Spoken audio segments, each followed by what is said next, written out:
Good morning, everyone, and welcome to today's Yarning Circle on Indigenous Knowledge, Environmental Science and Mining.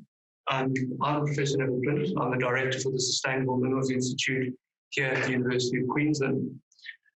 I acknowledge the traditional owners and their custodianship of the lands on which we meet today.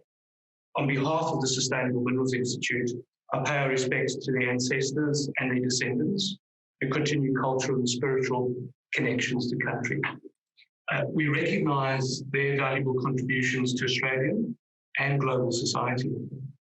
As you can gather, we're very excited to be hosting this Yarning Circle as part of the SMI's NAIDOC Week activities.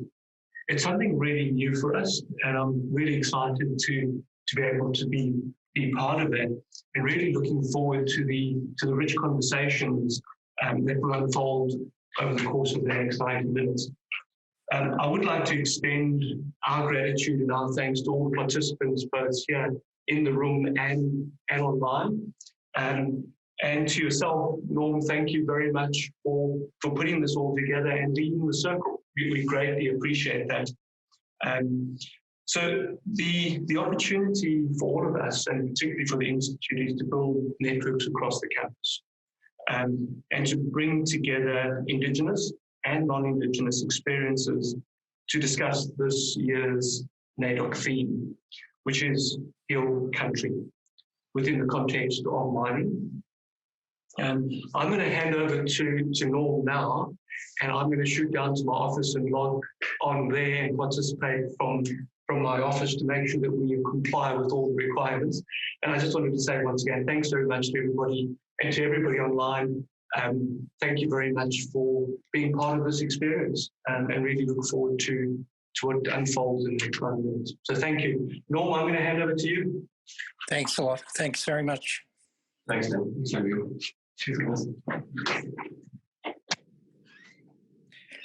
Well, thanks for attending, everybody.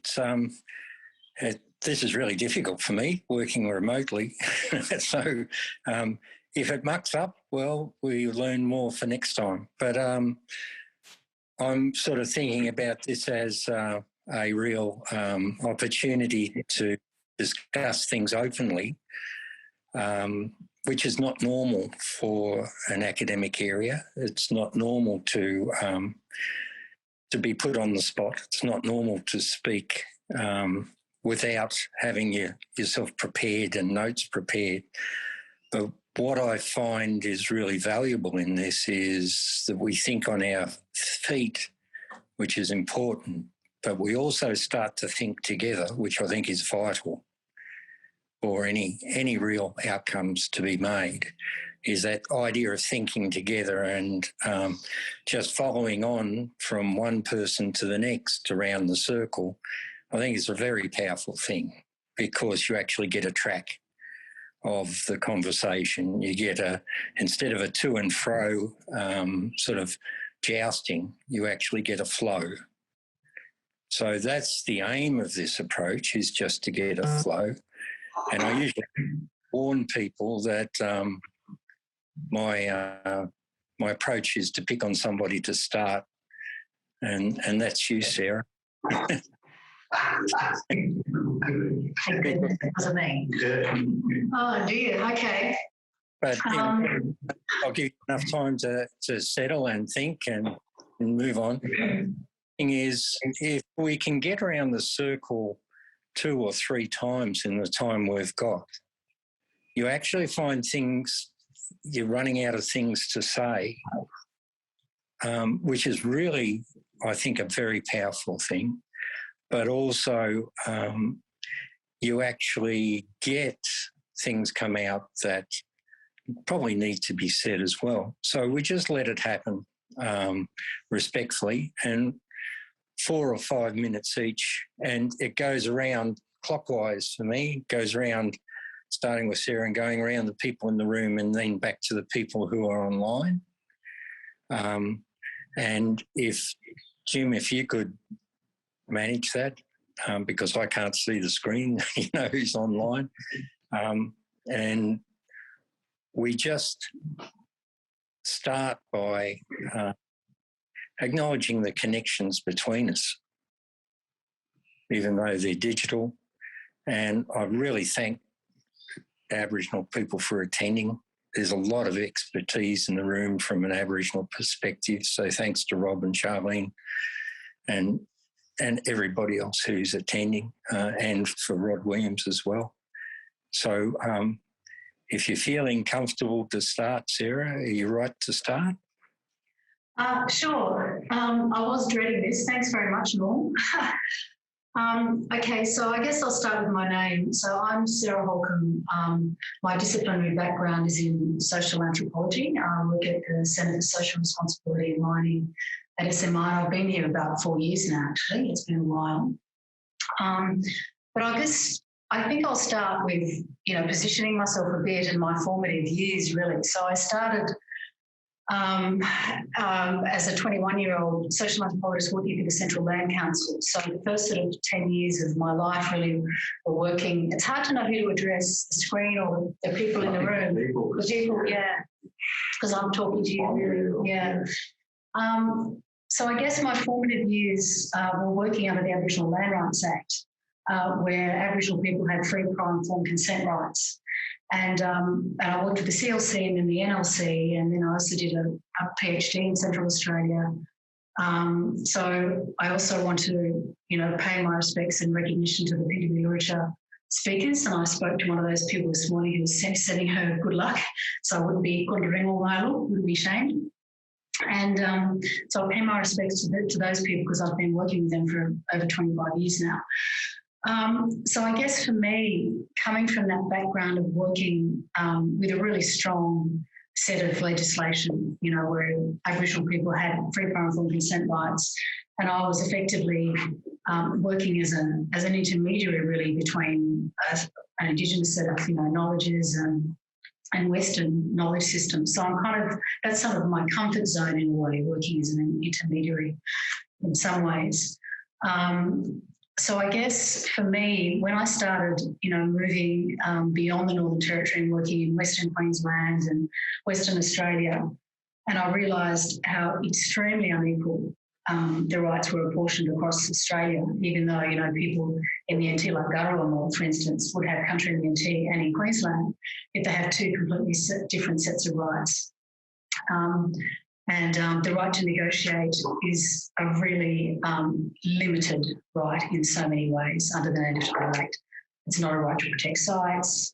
It's usually very, very rushed, issues around negotiating and that sort of thing. So what I would say now is just to sort of set this up and getting into this theme is that in legal terms, about 50% of Australia is now under various forms of Indigenous ownership, whether it's native title, exclusive or non-exclusive, and Aboriginal land. So that's one set of facts. However, stepping back from that, all of Australia still has forms of customary land tenure. So from my perspective and the way I've always operated, even though I'm obviously, don't have a position of power in those terms, but my perception is that there's always a landowner there who any developer should be, engaging with and discussing issues with.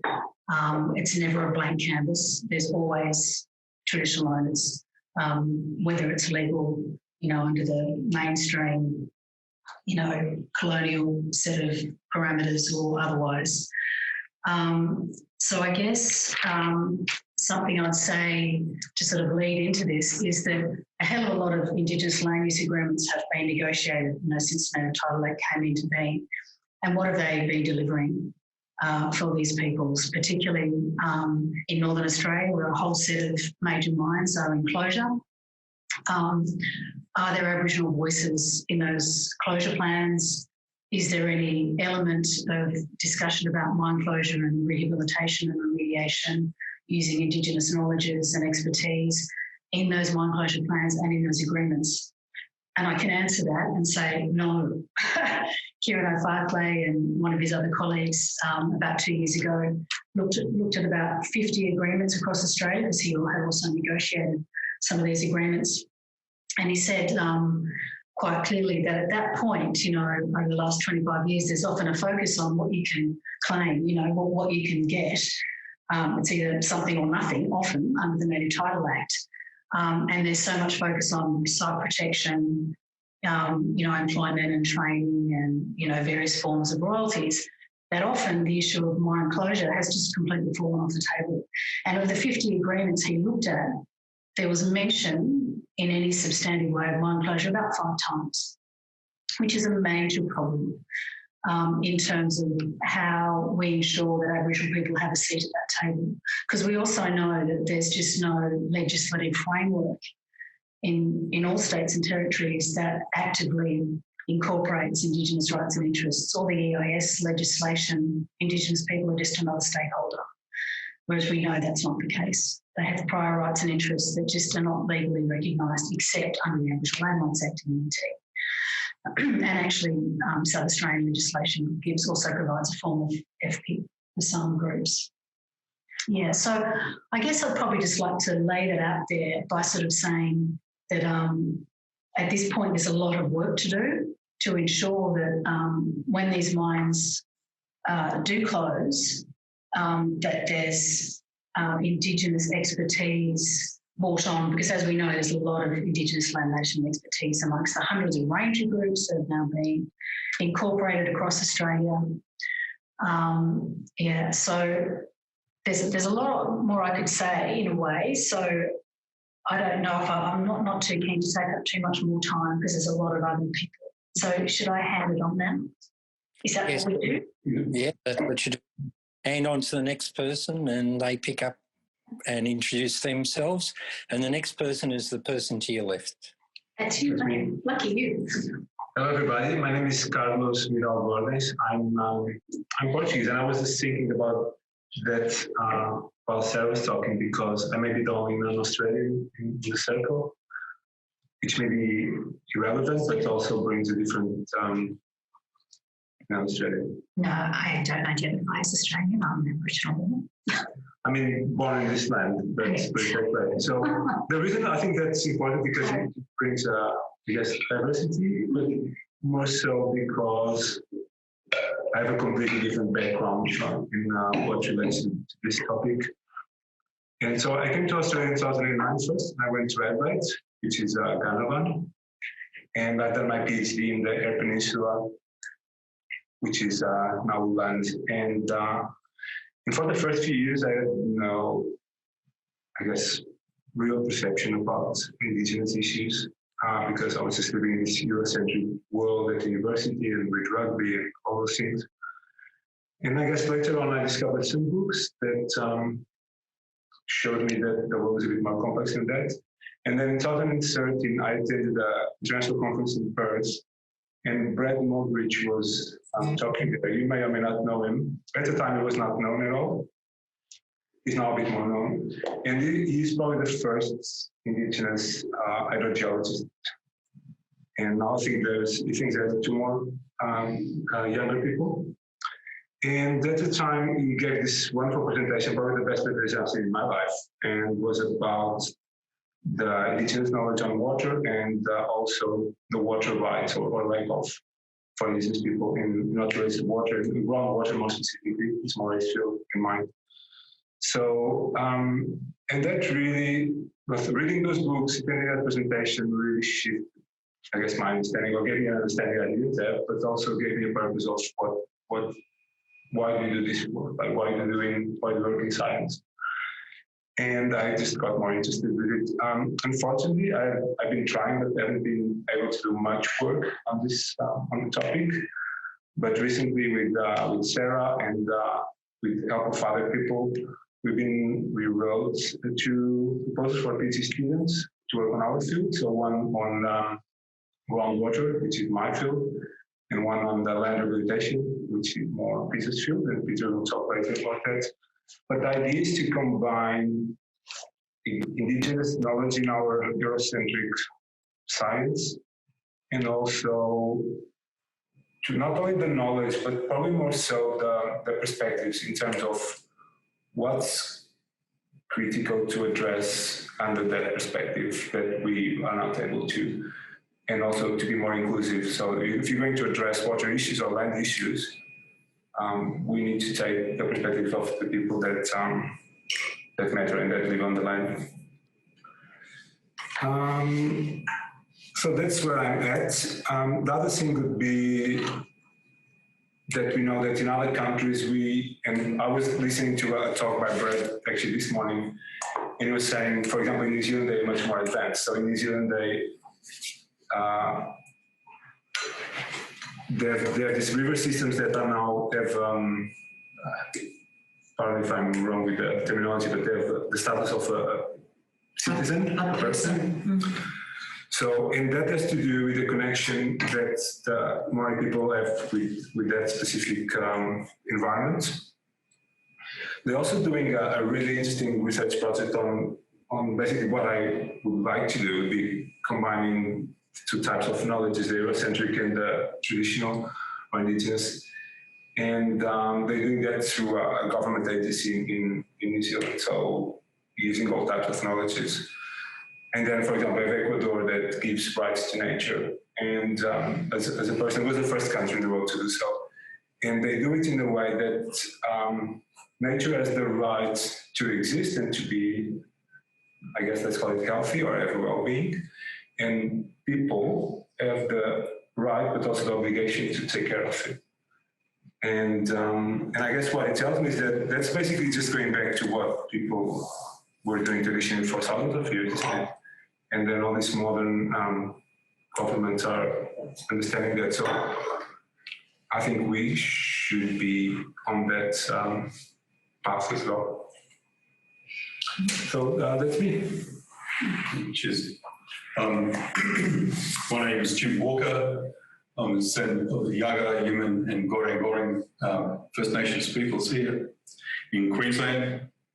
I'm also a lecturer within the School of Earth and Environmental Sciences, and part of my job over there is to embed Indigenous knowledges across science, particularly within not only the School of Earth and Environmental Science, but also within across the Faculty of Science.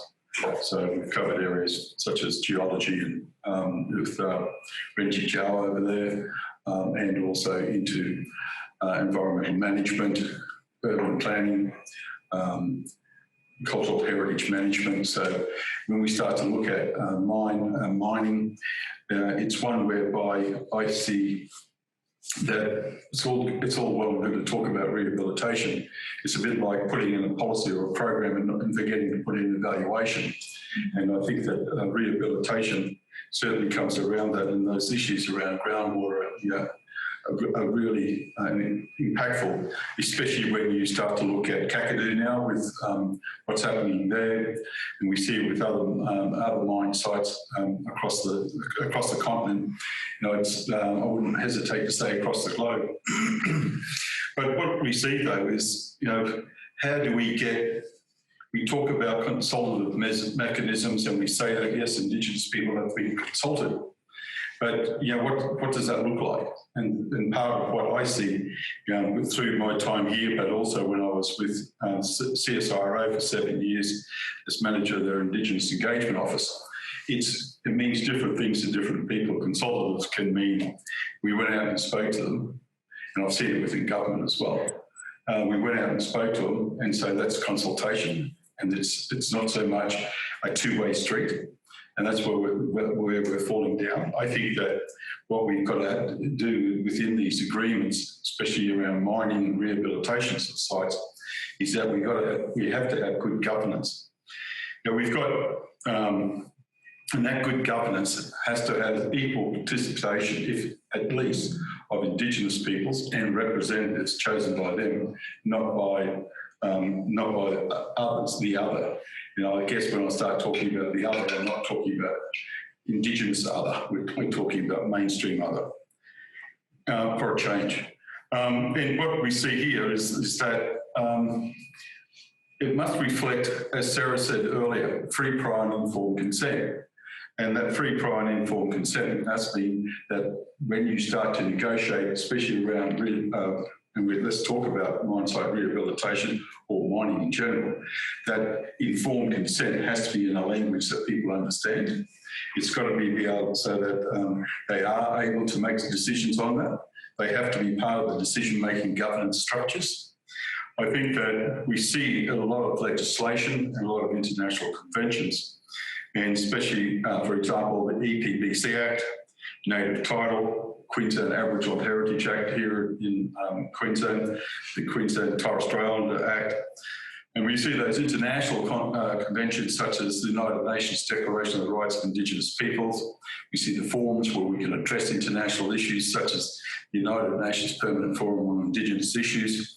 We see conventions such as the Convention on Biological Diversity, especially Article 8J. But where's the teeth? Breaches of those conventions and for breaches of those that legislation, there's no real teeth. A mining company, you look at how many billions it pulls out of the ground, and when we start talking about the penalties, we're talking about hundreds of thousands. You know, it's really, it really isn't working insofar as a deterrent to exploit and abuse Indigenous rights. And I wouldn't have, I don't think I'd hesitate in saying that it's not only here in Australia, but it's happened in other countries, and we know it's with our nearest neighbour, Papua New Guinea. We see, you know, the abuse of country and people in that area as a result of mining there.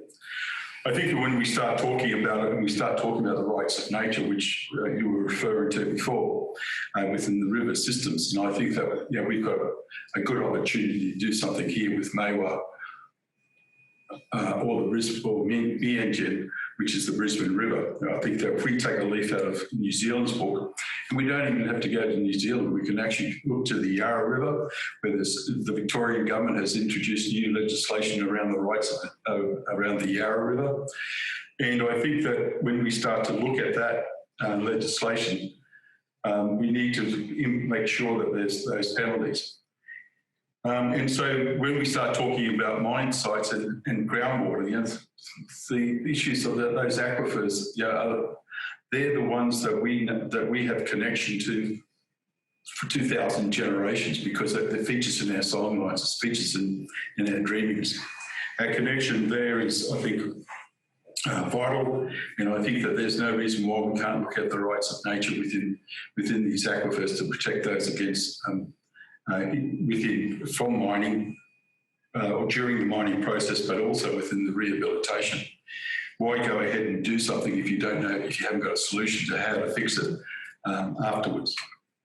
But with that, I'll get off my soapbox there and hand it to the next person. Roger. Thanks, Jim. Yeah. Thanks, Norm. My name's Roger Barnes, and I'm a researcher here at the Centre for Social Responsibility in Mining. That's one of the two people centres in the Sustainable Minerals Institute. CSRM works with the mining industry to improve their social performance, and particularly at that communities and mining interface. So my particular focus is on Indigenous communities, and I've been involved in research and producing reports, guidance, and recommendations on contracted work, around Aboriginal employment, Aboriginal business procurement, and agreement making between Aboriginal landowners and mining companies. So, not been to a yarning circle before, but because I'm really chuffed to be part of this group, and really pleased to meet my Indigenous colleagues who I've just met this week, and Rob and Jim and Tracy. And I'd also like to acknowledge Rod and Charlene, who I've known for decades now. So it's great to reconnect. So this NAIDOC theme, Healing Country, I guess from my perspective, it's particularly pertinent for us. We have in the centre, CSRM, a current research project that is looking at the opportunities for local Indigenous groups, particularly the landowning groups whose land the mines are on, working on mine environmental management and rehabilitation of those mines. So some of the key things is there's iconic mines like Gove, Ranger, Argyle are actually closing or closed, and these have been mines with problematic histories in terms of Aboriginal involvement, and the rehabilitation is at the end of the mine's life cycle, but it does present an opportunity for healing in the environmental biophysical sense, but also everything that carries and what's explained in the NAIDOC theme, country being identity for Aboriginal people. So we've done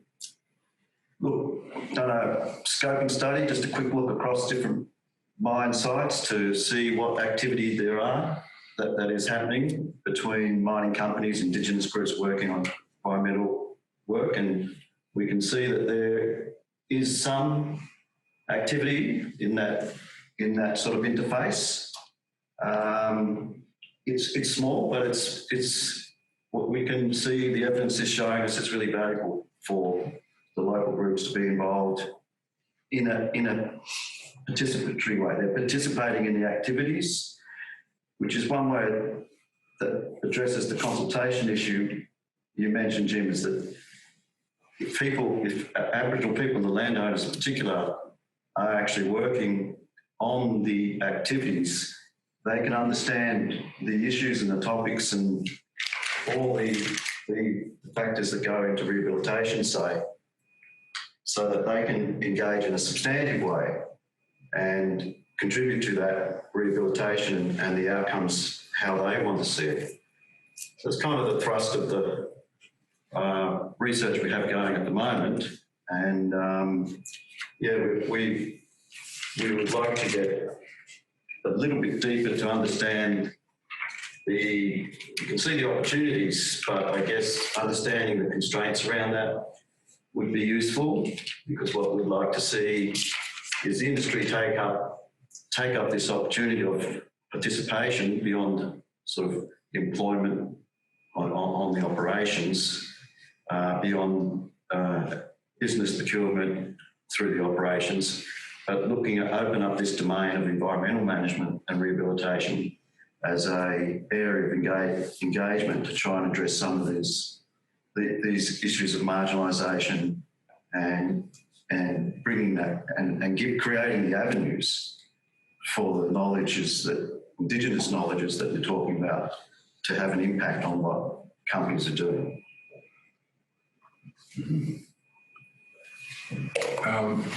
Hi everyone, my name's Rob Markham. I'm a Bulma man from the Jawa language group in Kakadu. I found myself at the University of Queensland in the late 90s doing an undergraduate degree. That was an interesting journey in itself to come from Kakadu to Brisbane to UQ. That's a whole other story. But I did find myself here doing an undergraduate degree, Bachelor of Arts, which I graduated. And then I did honours in social science, and my research was the contextualisation of Indigenous knowledge. After that, I ran back to country as quickly as I could, and I engaged in an Indigenous Ranger program there. And then from there, I worked my way to apply for a Parks Australia job, where I worked as a Federal Park Ranger in Kakadu National Park. My passion and experience is in Indigenous knowledge application in land management and conservation. So from there, now I've found myself back at the University of Queensland again. I'm doing a master's program here in environmental science, and my research is Indigenous knowledge in environmental science. So I'm looking at that delightful relationship between Indigenous knowledge and environmental science. My practical experience, that is the land management aspect of it, of course, and fire management in particular, and incorporating that in the environmental science regimes. I've worked with a lot of environmental scientists in conservation and land management. I do see and know that those two knowledge systems can work together. And what I found in my experience is the limiting factor is the human element. So they are two knowledge systems that operate very differently, but they can work together if you set them up properly, is what I've found. And that's what my research and my thesis topic is for my master's. I've recently been given a promotion within Parks Australia. I'm now currently working for the State of Environment, where we produce a report every 5 years on the State of Environment to Parliament House, where I'm the Indigenous knowledge broker for that one. I actually got that phone call when I was in Kakadu, and I have to say I was very, very happy and excited about that, because it's the first time there is an Indigenous voice and they're weaving Indigenous knowledge into this State of Environment report at a federal government level. So very excited to receive that phone call, and really fell off my chair when I did receive that phone call. I had to go down and sit down at the billabong underneath the big Melaleuca and have a good think about what I was getting myself into. So now I found myself gravitating back to Brisbane again, relocating to Brisbane, where I'm doing my master's and having close access to the airports system, which is seeing me travelling all over Australia and consulting with Aboriginal people, participating in forums. I recently just came back from Cairns, where we had the First Nations Forum on climate change. We were producing a statement, and great networking for me. Got to meet a lot of traditional owners and people from different nations all over Australia, talking about this hot topic at the moment, climate change. Very relevant to the State Environment Report, of course. And and I'm very excited to be part of this forum and talking about healing country and mining sustainability. As a Jawa man, we see mining is not the be-all and it's not the end-of-all. So we're happy to work with mining companies. And some mining companies we have a good rapport with, a good working relationship, and other mining companies we don't. If people know the history, you can think back to Coronation Hill, Garatba, where they wanted to mine there, and that's a very sacred site for us. We were opposed to it, and it took the Prime Minister at the time, makes me feel emotional when I think of that man. He did a lot of stuff for us, Charlene. He came in and intervened and stopped that from happening. So I have good stories and I have bad stories to tell you about mining companies. We see mining companies as an opportunity to provide us with financial independence and community development. So the money that we can get from mining companies, we can inject that into community development, our health systems, education, employment, things of such. And of course, there's the rehabilitation aspect of it. We have a mine in our country. We definitely want to be 100% involved in the rehabilitation of that process. The consultation is so important. The environmental impact studies have to be done. You know, that's part of the consultation process, so we can weigh up, you know, what the dangers are to country and what will be the healing processes. So the fors and against are something that are at the forefront for us, Mob. Nice to be here, and I'll pass it on to the next speaker. My name is Peter Oskan. I'm the director of the Centre for Mine Plan Rehabilitation here at the Sustainable Minerals Institute. I've been at UQ for 20 years, mainly working around restoration of ecosystems, particularly forests. But I guess just for a bit of context, I'll go back. I wasn't born in this country. I was born in Alaska, and my father was a national park ranger there, and his father was before him. And so I have that, I guess, perspective of generations looking after forests and national parks. Now, in the early 70s, my parents decided to migrate to Australia. And my father couldn't work as a park ranger in Australia because he was overqualified, as in he had a degree. So he had been working with the Inuit people in Alaska, and he ended up working with the Queensland Department of Aboriginal and Islander Affairs. So as a child, we moved from Sydney to, middle of Alaska in the middle of winter, to Sydney, to Waikol, and then to Yarrabah. And I spent my early years in Yarrabah, and then finding that his liaison, he was doing everything at Yarrabah, including running the ambulance by boat over to Cairns Base. But the actual interaction with the Queensland government and didn't get much done on the ground. So he looked at a job in Northern Territory with the Australian, for the Australian government. And so we went to Port Keys, so Wadeye, and I was there till I was just before school. And I have many memories of going out fishing, and we lived in a community.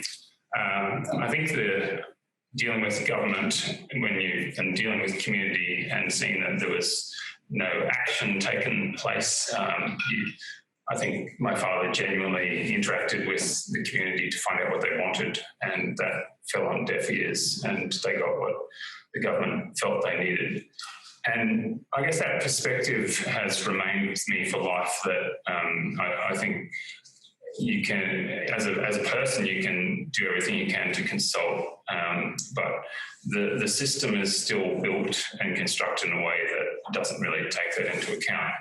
And now that I have worked, particularly in the mining field, I see that there's all these structural issues. I mean, most of the mines that are out there have never really had any approval to go ahead by the people who actually own the land.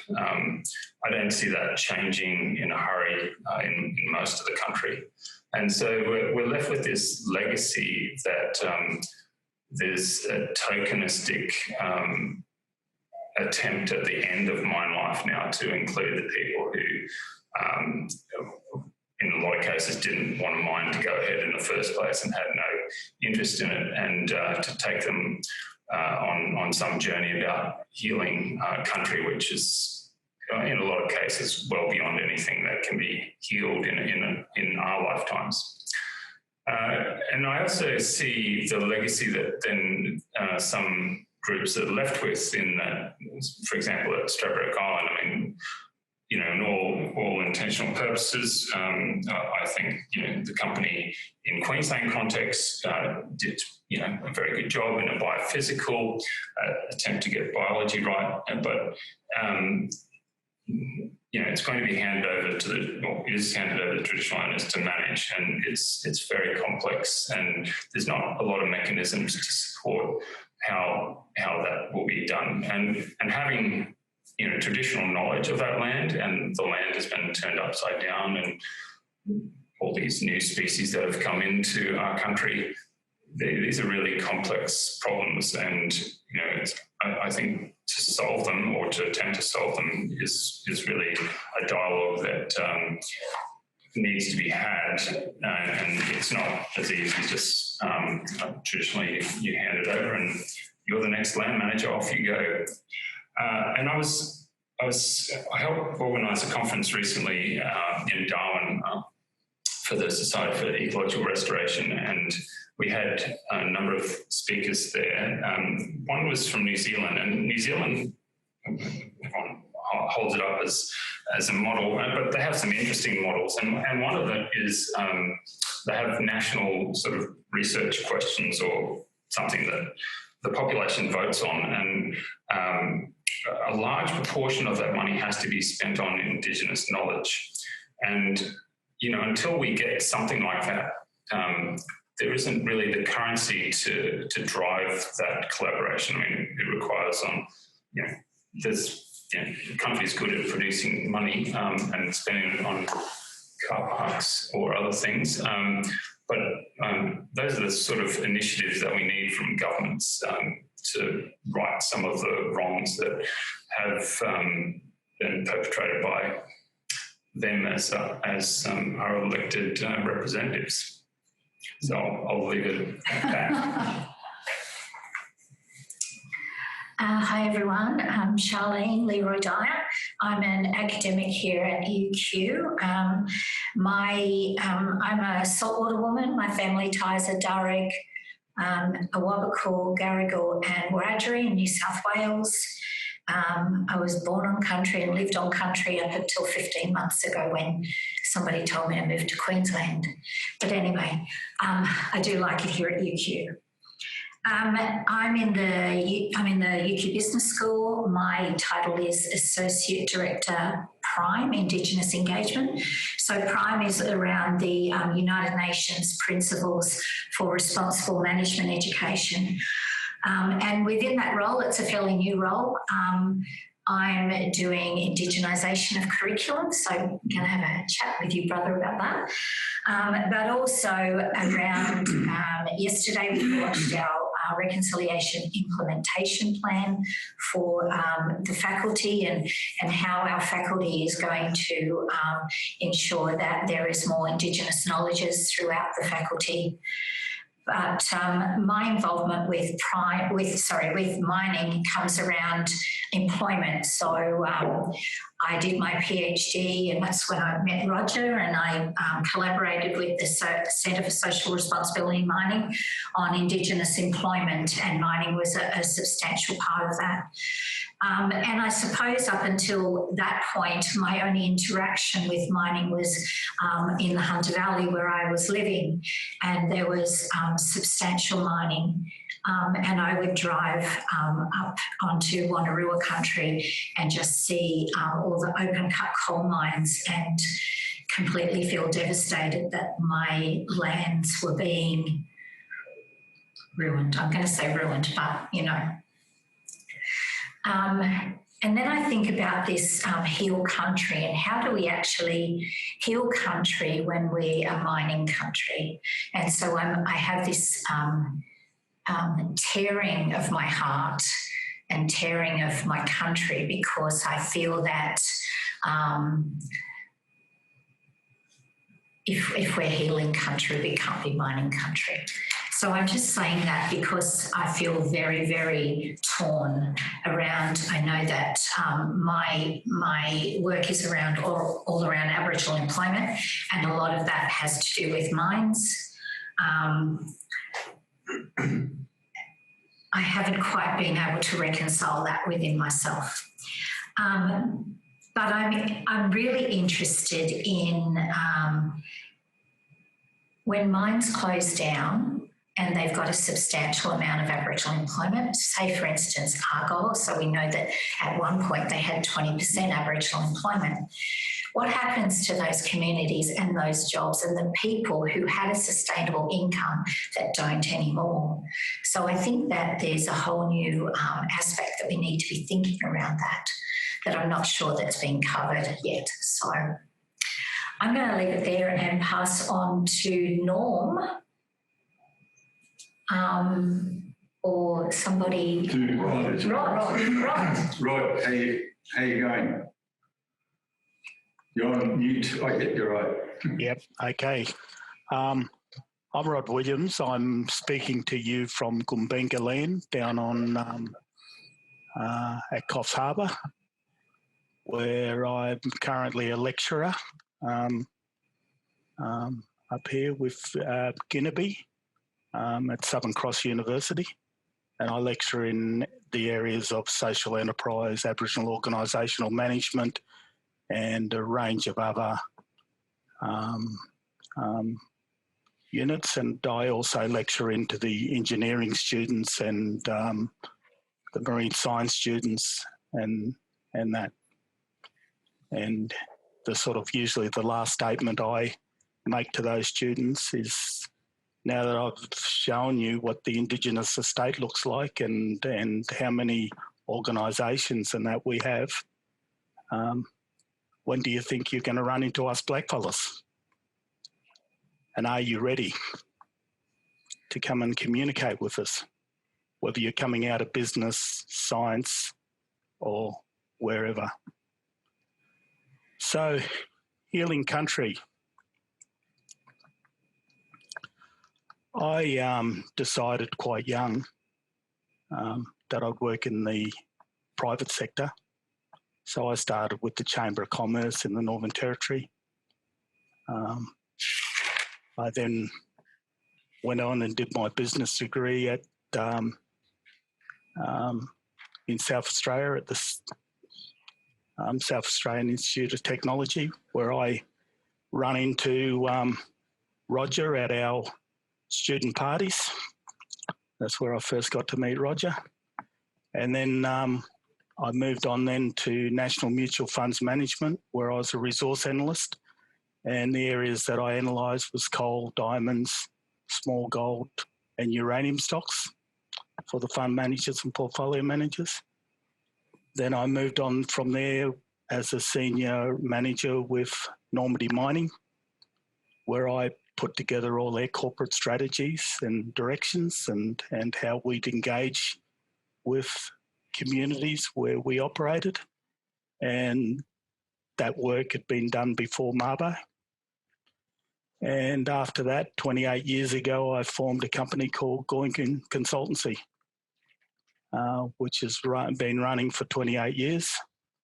And during that period, I've developed what I call the Goinkin business model, which really is at the cultural interface between the cultures, you know, and it has application to any culture. And in this case, we're talking about the difference between Indigenous knowledge systems and Western systems. And so I've been working at that coalface. But I suppose, and I'm currently doing my doctoral studies around the Goinkin business model. But I'd like to talk about Juukan Gorge. And I got pretty angry when I read the response from Rio Tinto in the newspaper, of course, where the company felt that the people involved would lose their bonuses for the year. And I felt, well, that's not good enough, you know. So what I did was I did a bit of a ring around of my network, because I'd been out of the industry for quite a while. And, you know, a couple of those people are associated with SMI. One's Dr. Chris Anderson, who's based over in Denver, who, you know, started with Normandy and went on to work for Newmont. And the other one's Bruce Harvey, who, you know, used to work for CRA, which then became Rio Tinto, and I've known Bruce since my Normandy days. And they felt like me. So here's all these older mining industry people who worked in the industry who were pretty disappointed about what it was. So eventually we put a group together and we did a webinar with Credit Suisse. And my thinking behind that was, maybe it's time to stop trying to communicate directly with these big companies like BHP, Rio Tinto, you name them, because they don't really listen to us blackfellas. Maybe it's time to start talking to the people who actually finance their projects, and those institutes financial institutes who hold shares within those companies, because I worked in that field. And I know when I was with National Mutual Funds Management and I rang up a major corporation, I got access to their board, I got access to their CEOs, because we held 10% shares of those companies. So I knew the power I actually sat in when I worked for those funds management companies, and how they access sort of people. So I thought maybe this is a way. So we got this international webinar, and there were funds managers coming out of America, Europe, UK, Australia, and I had access to an audience. And I put to that group the following questions, or the following statements. I said, does Australia and the world know what it's lost? Destroying the history of 46,000 years, the connection, in return for a few $1 million of iron ore sales.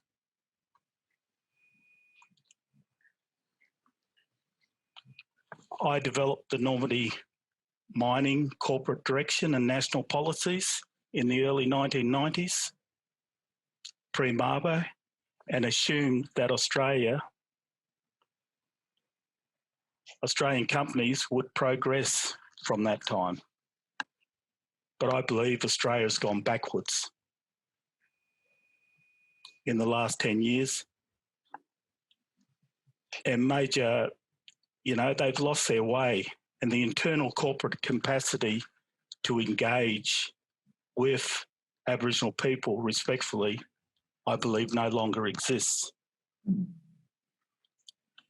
And then the third point is, there are regions in Australia where mining and resource development will be in place for 50 to 100 years.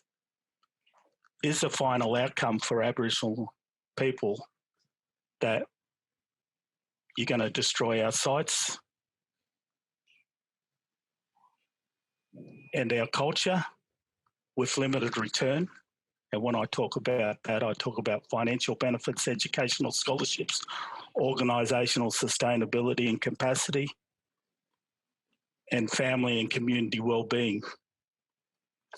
Are you, the project financiers or the major shareholders, endorsing this unethical behaviour for the short-term profits of your major companies? And I suppose that incident got me to step outside the box and started to, I suppose, express my voice as somebody who's comes from a funds management and a mining background. And I'm just saying to the industry, we are just not going to put up with this anymore. Things have got to change. So on that point, I've been looking at the ESGs of these funds managers, and that's the people internally that specialise in environment, social and governance. And I've said to them at this webinar that, yes, I can see you're doing a lot of work around climate change and environment, but on the social point of view, how much experience or knowledge do you have about how you engage with Indigenous groups and consultations from that social perspective? And then from the governance point of view, well, I can see you do a lot of looking very closely at the governance of the corporations and that. But to have a balanced negotiation, you really need strong governance coming from the community or community entities that are representing those things. So how much experience do you have on that? So if you're going to get this ESG right, well, you've really got to look closely at social and governance. And I suppose that's where I've decided to position myself. And and that, and it's just not good enough. You know, there are examples of overseas companies where they've really engaged well on a whole range of fronts across things, and really we have to be able to give that information to people who are negotiating with mining companies about the range of activities that they could negotiate and that for that. But that's where I'll leave it. Thanks. Thanks, Rob. Tracy, are you there? She dropped out. She lost connection. Okay. Norm, that brings us back to you.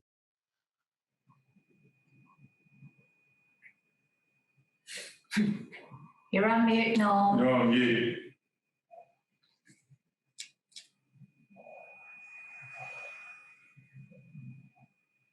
No, it's still on mute. Yeah, it's still on mute.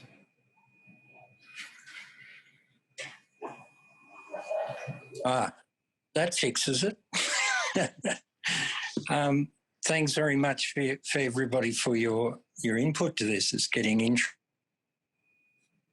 Oh dear, this happened the other day. He's got a bad connection. I'm doing a little thing. Can you take the video? I am tracking what people say. They're dropping out from my perspective. Can you still hear me? Yeah. Good. So I've been around UQ for 20 odd years and other places. I'm a Wiradjuri man, got connections through Dyer and Yagle as well. So probably cross over pretty closely with Charlene there on family ways. And the places that I'm closest to, one of the most significant places for me is Nunes, which was a site back at the turn of the last century. And some of my earliest memories were going with family there when the Nunes Township was being dismantled, and seeing, houses and shops and things being pulled apart. And, of course, the old pub that lasted for right up until the 80s down at Nunes. But in the bush there's still incredible infrastructure decaying into the ground.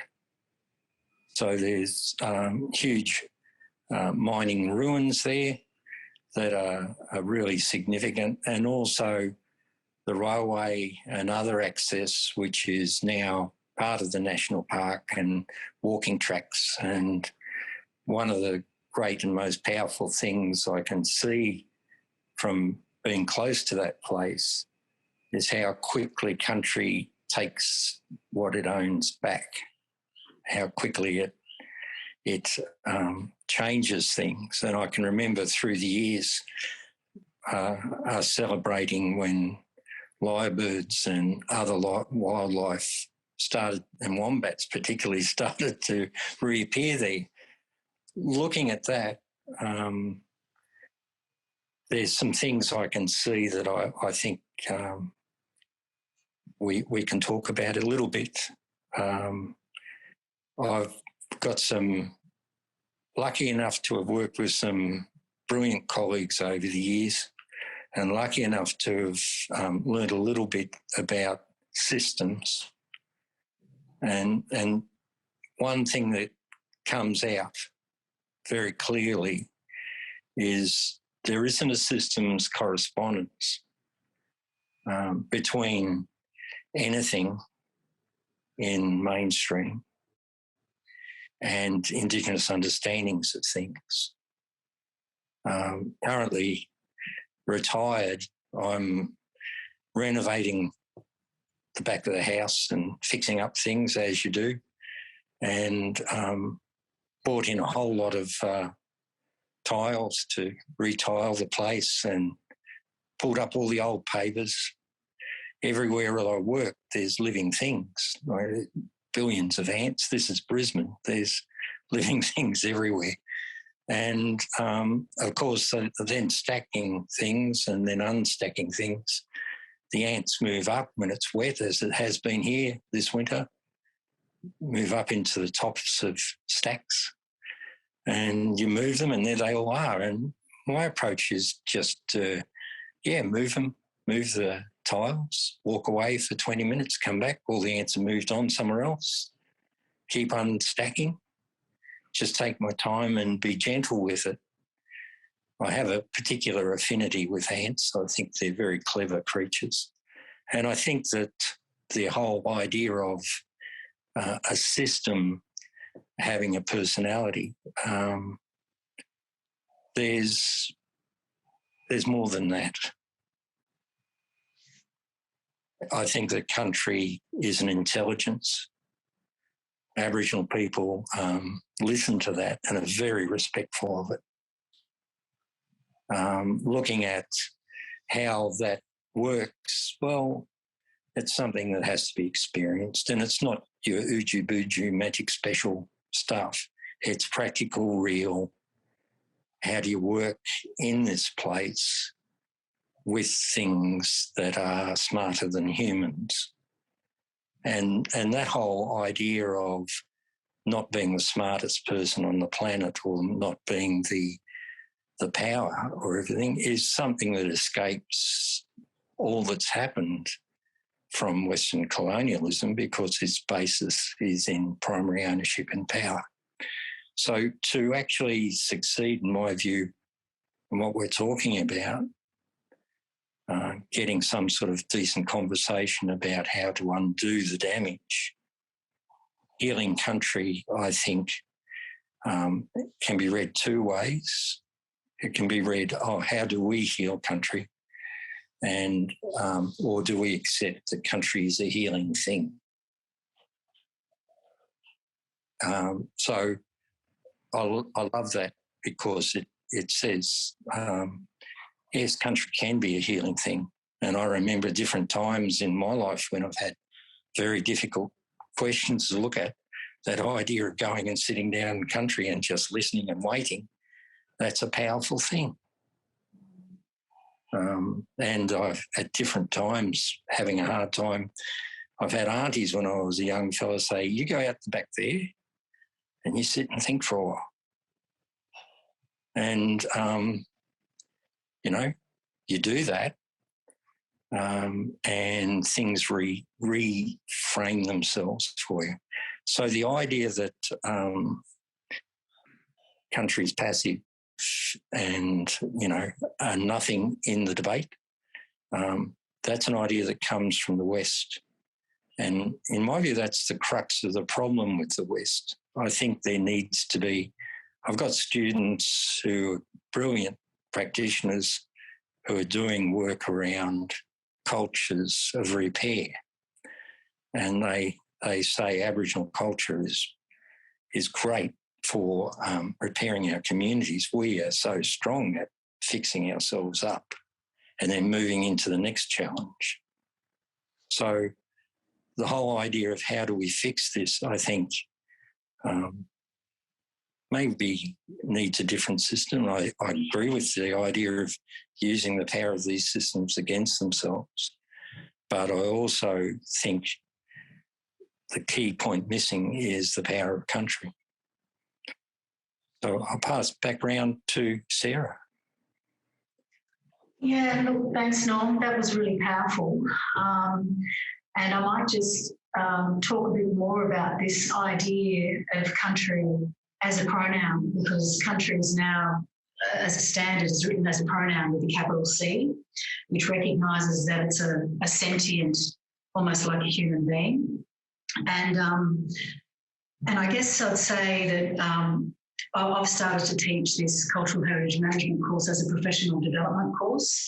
And basically the impetus for that was because of the Juukan Gorge catastrophe. Suddenly that was a massive wake-up call. And I found in this course one of the most challenging issues that practitioners, non-Indigenous practitioners in that space engage with is intangible cultural heritage, something they can't see or touch. They just can't understand what it means at all. And so teaching about intangible cultural heritage has actually been a major element. And also, obviously, I'm a social anthropologist, so this is, you know, as opposed to an archaeologist. And so that's been one of the most challenging areas for people to get their head around. And one of the reasons for that is that actually you have to talk to Aboriginal people first. They own and they create these cultural landscapes. It is their cultural landscape. It is not yours. And you actually have to talk to these people to understand that. So this issue as a first base, as you mentioned, Jim, you know, it's more than consultation. It's actually genuine participatory engagement, sitting down, talking to people to understand a different set of values.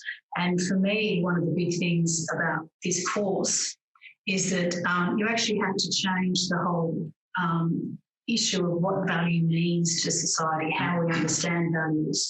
And part of that sort of change is actually trying to incorporate this idea of, which is very non-modern Western science, this sort of set of pluriverse values that Aboriginal people can have that are deeply spiritual, that people, you know, that is deeply embodied in landscapes and in countries. So trying to sort of get that across when all the cultural heritage acts inevitably, you know, engage with the archaeologists and culture as relics, and trying to understand the culture as a verb and not a noun, that it's always, you know, moving on. So that was one of the all changing and shifting, because it's an oral thing. So that's one of the, for me, that idea of, you know, culture, I mean, as country as a capital letter, is a really important part of this conversation. And given we're on sort of time frames, I won't hold this too much, but I will just say this one thing about this, another definitional thing is about this concept of mine closure. That is a paradox and a misnomer. Mines go into post-production stage. They actually very rarely close. There's a handful of mines in Australia that have been relinquished, and I can tell you what they are. You know, there's two in Western Australia, there's one in New South Wales, there might be one or two others, but they're very rarely relinquished to the state. They just go into perpetual care and maintenance and basically disaster response almost. So we really have to have a major conversation around this. And the figure of 50,000 abandoned mines, which a lot of people may have heard of, you know, across Australia, is a really major, significant issue that hits most hardest Indigenous peoples. They're the ones who have these ongoing attachments to these areas. Everywhere there are traditional attachments, doesn't matter where you are. Across Australia. So they're the ones inevitably who have to, you know, sort of, worry for these zombie mines, because that's effectively what they are. They're zombie mines. And other concepts like wastelanding you were mentioning, or shadow places. So these are concepts that have come out of, you know, other Indigenous peoples, not in Australia, who, you know, who were left with those legacies of just disastrous landscapes that can never effectively be remediated. On that cheery note, would you like to go next? Thank you. I was thinking about what Mom said about that country ills itself, and I think it's very powerful. And I'm wondering if part of our work could be, in a way, to damage less. So there's almost like less to be healed, but also to hurt or to damage less people, because country will be here forever. But the people's suffering currently, that's something that it will happen. And I'm thinking more, probably less about mining and more about, say, for example, the Murray-Darling River. And that film that we may have seen, when the river runs dry. And the amount of suffering and trauma that those people experience just because the river is sick, because the fish die, there's no water, there's not enough water for all the cultural and spiritual activities, let alone the economic activities. And if that's something that we, it's not something that we is more, how can we do that better, and I guess more urgently, because we keep postponing. The Murray Island Basin is a good example of we keep postponing. You just wait for it to rain again, and then, but then it stops at some stage, and then things get worse, and more water gets stolen. So let's talk about mining, but in this case, it's like water mining almost for whatever industry. And so that's the type of things I guess I'll be really interested in working is how can we damage less and how can we work with countries and people that suffer for that to be changed. And I also like Tim's comment about aquifers, because I'm a hydrogeologist, but never thought about it. But in a way that aquifers themselves can be, I guess, an entity. And that's very true because aquifers we don't see them because they are underground, but we see their importance, especially in springs, and the ecosystem that springs support, and all the importance it has for people, spiritual and cultural. And that's something I would love to talk to you about and maybe work in the future. Maybe that's how we do. I believe I've got a lunch to South End.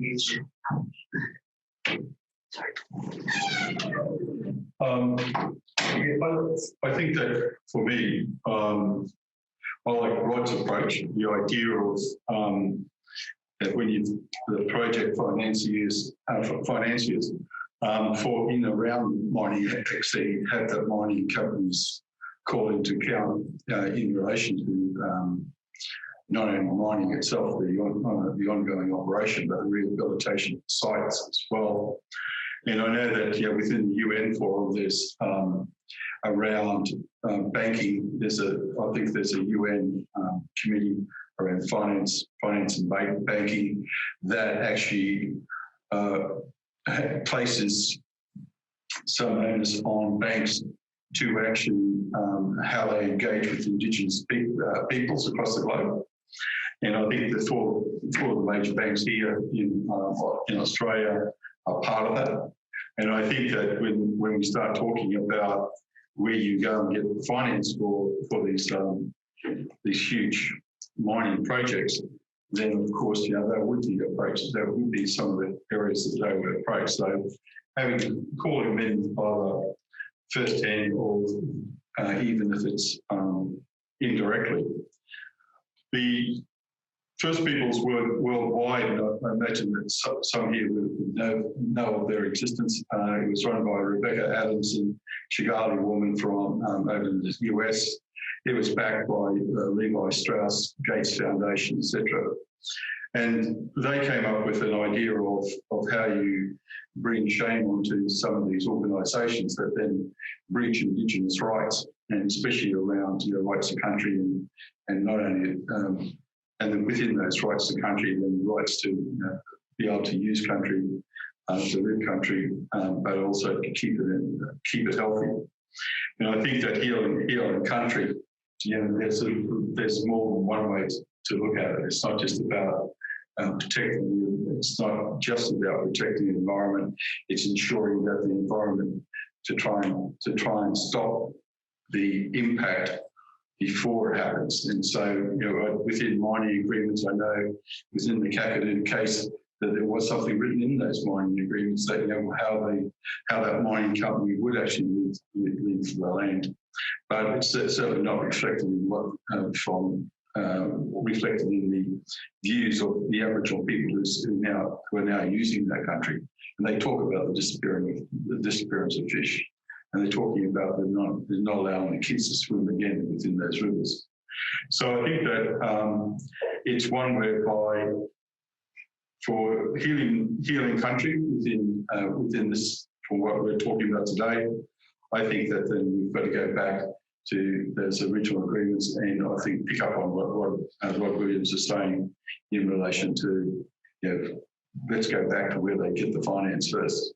And then because the government legislation, the international conventions haven't got the teeth, nor do successive Australian governments have the willpower to actually impose penalties sufficiently to deter mining companies from raping our land and exploiting it.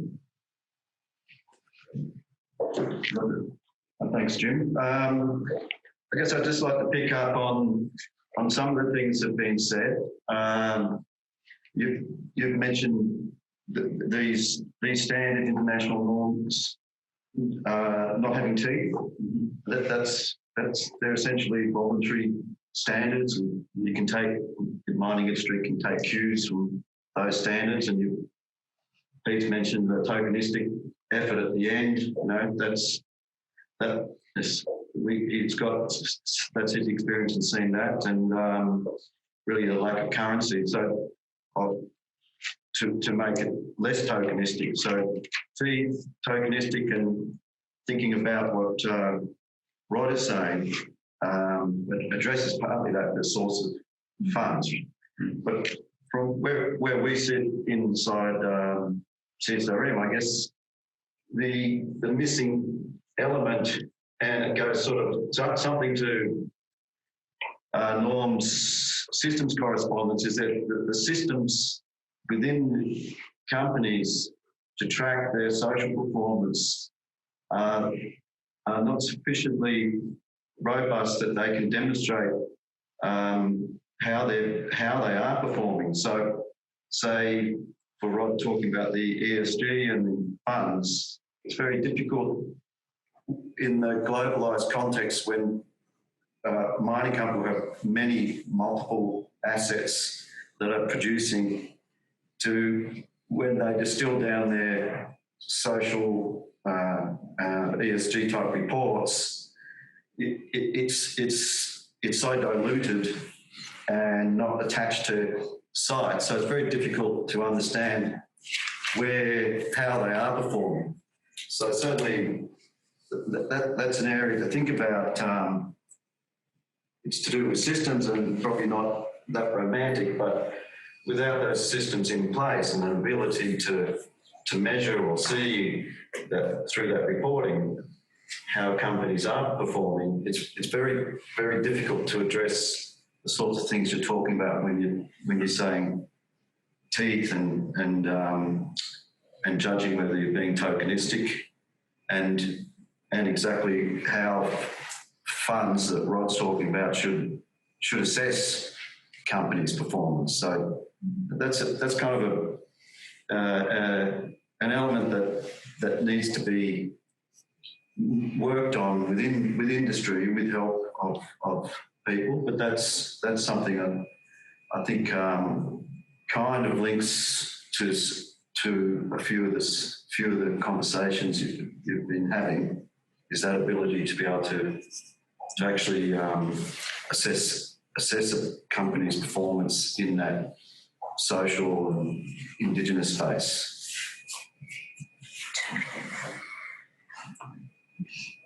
I like, there's so much going on, it's fantastic.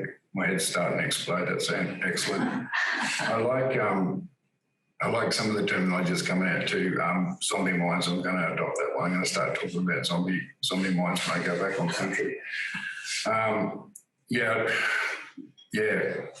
When you talk about money, that's a good way to get people to change and grow, because money, it's all about money, isn't it? If it wasn't, we wouldn't be mining. It's about industrialism and making money. So I like Rod's approach. That's fantastic. I like the bringing in the social element to mining company. I think that's a great idea, and that definitely works with Aboriginal communities. I think that would definitely be embraced. Having some really interesting conversations about Indigenous business and things of such, and also with my work bringing in knowledge systems into environmental science is an interesting process that has that social element connection, of course, and bringing that social element into business sometimes is tricky. So maybe through money, we can bring in the humanistic social element into mining companies. Maybe they should have a separate board, a social relativity board in mining companies. That would be interesting. I know a lot of people that would love to be on that.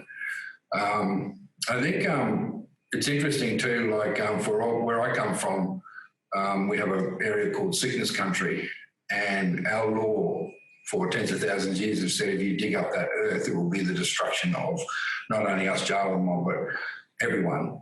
And it's interesting for me, I do reflect on it quite often because that's been around for tens of thousands of years. And now we've found through mining company explorations that sickness country boundary is some of the richest, probably the richest uranium deposits in Australia. So I find it interesting that my ancestors would be able to tap into that sort of information and knowledge. And obviously we have a zero mining policy on that land because it's our responsibility to not only protect ourselves, but the rest of the world from that.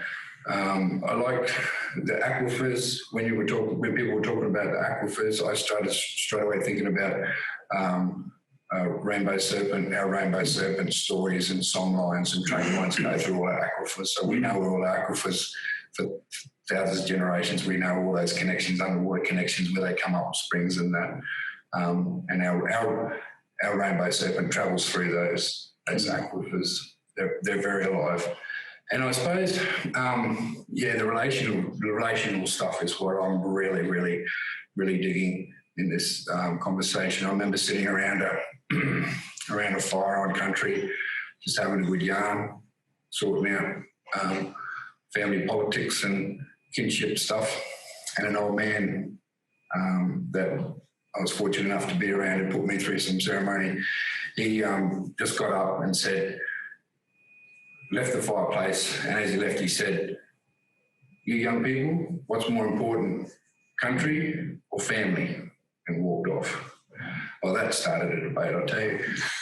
Very interesting debate, argument, people got excited, and it took early in the morning to resolve that one. And the resolve, after going through all the kinship system, family and country, was you can't differentiate. Yeah. They're all connected, of course. And that's why he gave us that question and walked away. And that's a learning process that young Aboriginal people go through. You get the question asked, and as you go through the question, you learn. So the information isn't so much just delivered up to you. You have to go find it and seek it. So that connection to country is so important. Our country is gender-based. There's law woven through it. It's just inseparable. So the emotional attachment to country is so important. So I'm really, really, really, really tapping into that, the social aspect. It'd be good if we can use the money aspect to maybe create. I'm thinking, I just think I look for solutions. It's one of the things I do in my job. Look for solutions. Use money as a vessel to do a whole lot of things, and one of them maybe get some sort of social board aspect going in mining companies. We'll see interesting debates. I'm again so glad to be here talking to an array of people with different mindsets on things. I'm quite lucky we're getting close to the end. 2.5 minutes each. Yeah. Would that be right, Norm? They've got 2.5 minutes each. Would you have Q&A? Yes. There's questions. Yeah, I guess I'd finish with the yarning circle is great, and I have enjoyed it very much. I guess how do we continue our discussions later, because I constantly am in need of advice and even just someone to throw ideas against it. When dealing with particularly mine rehabilitation, what's the best approach in so many cases, and how do I make connections with the right people to have the right discussions? And because as an institute, I mean, generally we work with mining company or the government, and the barriers to actually involving traditional landowners in those discussions are not minuscule. They're difficult, and they're not always wanted by either of those parties. So even to have more armament going into those discussions, just from the UQ knowledge base that is here, I would find valuable. And even then, what are some of the immediate, I won't say solutions to involvement? I mean, ranger programs, they're good. Indigenous industry that are already servicing the mining industry, and then I guess the ideas of there's at least one Indigenous mining company, and I guess how that sits against the backdrop of it doesn't appear to be something that most communities would want to do. So I'm pleased it's happened, and I'd like to know some ways to continue. Yeah, I think I want to draw on what Rob was talking about, the Juukan Gorge as well, and I really liked your thoughts around, who's investing in these things and getting to that. But I also want to talk about, Roger's picked up on the corporate social responsibility. And I think that, corporate social responsibility in this country is non-existent. I don't think that corporates actually they don't take it seriously. But I also think that Australia in itself doesn't take a lot of these things seriously. So if we think about the Juukan Gorge, there was an uproar for this much time. And what's happened since? Nothing. Reconciliation Australia has said, well, okay, Rio Tinto, you don't have a RAP anymore, kind of banned them, whatever it was they did. But where has been the outcry of Australia to the destruction of something so beautiful? So I don't think, and this is one of the things that comes back to heal country. We can't heal country unless this country is reconciled. And this country won't be reconciled because governments, people, they don't care. They don't want to care about Aboriginal people. And I think that, the systemic racism and, lack of understanding about, our connection to country and how important that is. I'd love to have been sitting there having that yarn when Uncle left and, family and country, because my mum would go on forever with that. But it's all related for us, and I think that until we actually, as a country, and this is why I don't call myself Australian, Australia as a country has to reconcile with the Aboriginal and Torres Strait Islander peoples everywhere before we can actually heal. And we won't, none of this corporate social responsibility, none of this will ever happen until we do that process. So I'm just going to leave it at that. Okay, me again. I just want to come back to, I suppose, when it looks like the ethical conscience of corporations. I'm a member of the Australian Institute of Company Directors, and I turn up at their annual general meetings every now and then, just to let them know there's blackfellas in the audience. And I went to one in Darwin, and the guy who was the guest speaker was someone who sat on a lot of boards and he had all the young people in awe about how important and how many boards he sat on and how much money he earned. But during that, he said that he felt that the James Hardie board had got a hard time, over the asbestosis thing. And he didn't realise that sitting in the audience was myself, who is Bundjalung, and my family really got affected by the whole asbestos mining that happened at Bayugal. And And James Hardy tried to sweep that under the carpet for a long time. And so I stood up and challenged him and basically said, well, I know you feel that James Hardy's board got a hard time, but I'm happy with what happened to them and that, but it still went on said. So as you heard, I've been through this journey of working for mining corporations and funds management and the whole sort of upper level of business.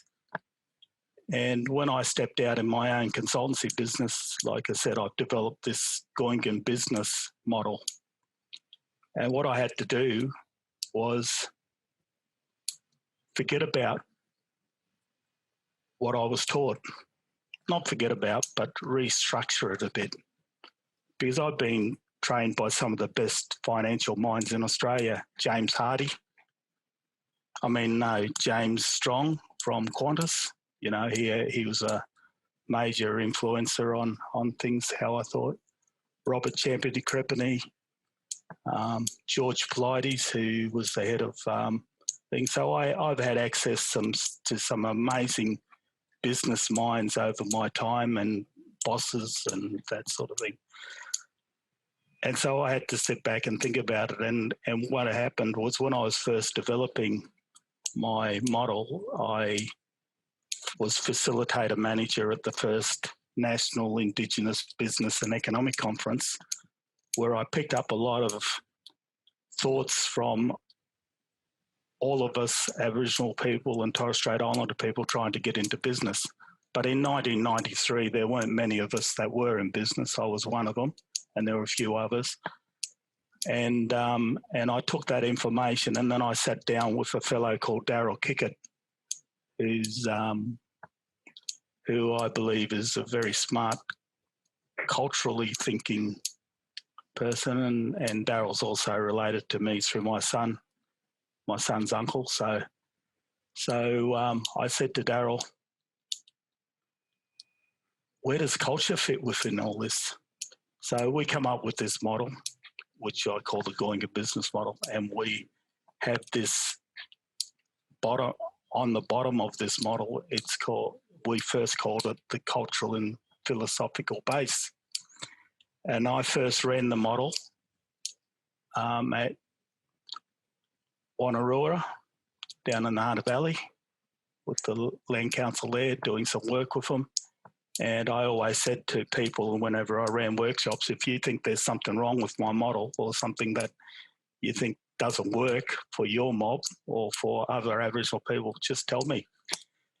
And one auntie put her hand up that day and said to me, you said we could say things about your model. I said, yeah.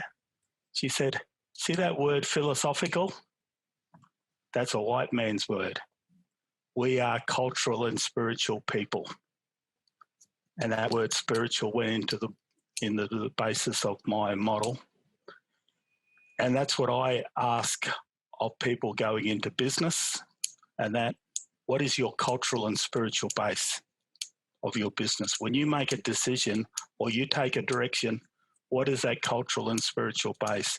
And I think if more corporations ask themselves that question when they're making major decisions about whether it's on environment, whether it's about socially, whether it's about a whole range of things, respecting other cultural views, if they ask themselves that question of cultural and spiritual base and define that term within their corporation or their business, you'd have like when I presented at one time, this young surfer come up to me and said, I understand that. He said, we're surfers. We have a spiritual link to the sea. We have this. I can understand what that means and how we should conduct ourselves in business. So that's where I'm going to leave it.